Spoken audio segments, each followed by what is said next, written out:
एक सांगतो, कुठल्याही भांडणाला, मग ती सासू सुनेचा असू द्या, जावा जावाचा असू द्या, भावा भावाचा असू द्या, पोराचा आणि वडिलाचा असू द्या, सकाळी भांडणं झालेत ना, संध्याकाळी एकत्र येऊन जेवता आलं पाहिजे. लक्षात घ्या, आमच्या भांडणाला एक्सपायरी डेट पाहिजे, ठरलं पाहिजे ना कधी सोडायचं. जर आम्हाला सोडता येत नसेल ना तर काही उपयोग नाही. आम्हाला ठरलं पाहिजे ती भांडणं, सकाळी जावांची भांडणं झालेत ना, अरे संध्याकाळी बसून संपवा ना, एकत्र जेवा.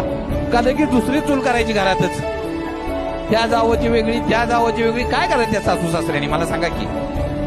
हा, आम्हाला ही भांडणं आहेत ना तिथले तर ही आमची रक्ताची माणसं आहेत रे, त्यांचा अधिकार आहे. आम्ही आमच्यावर चिडतो कोण, ज्याचा आमच्यावर अधिकार आहे ना तोच चिडतो ना.